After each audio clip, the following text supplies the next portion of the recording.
আসসালামু আলাইকুম রহমতুল্লাহ।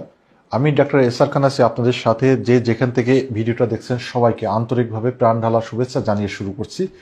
টেস্টোলাইফ হসপিটালে নিয়মিতভাবে রুগী দেখছি।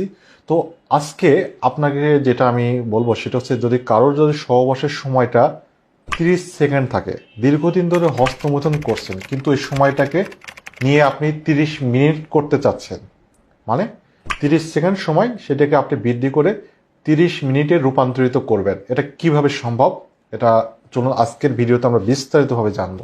আপনার বিবাহিত স্ত্রীর কাছে যাওয়ার সাথে সাথে আপনার বীর্যটা 30 সেকেন্ডের মধ্যেই পড়ে যাচ্ছে, আর আপনার বেড পার্টনার অর্গাজম হচ্ছে না, তার স্কোয়াটিং হচ্ছে না, তার ইজাকুলেশন হচ্ছে না, তার অসুবিধা হচ্ছে, আপনাদের মধ্যে দূরত্ব বৃদ্ধি পাচ্ছে, সেই ক্ষেত্রে আপনি কিছু জিনিস ফলো করবেন, তাহলে আপনার 30 সেকেন্ড সময়টা 30 মিনিটে হয়ে যাবে। তো এক নম্বর কথা হচ্ছে, আপনার ভিতরে আত্মবিশ্বাস থাকতে হবে যে দ্রুত বীর্যপাতটা এমন কোনো কঠিন অসুখ না যে এটা ভালো হয় না। তো দ্রুত বীর্যপাতটা ভালো না হওয়ার পিছনে আগে কারণটা জানতে হয়। তো দ্রুত বীর্যপাতটা যারা দীর্ঘদিন ধরে হস্তমৈথুন করে, তো আমরা রোগীদের কাছ থেকে কিছু ডাটা বা অ্যানালাইসিস করে দেখতে পাই যে বেশিরভাগ ম্যাক্সিমাম রোগীদেরই হস্তমৈথুনের যে শুরুর জীবনটা ছিল তখনই তাদের সময়টা অনেক বেশি লাগতো।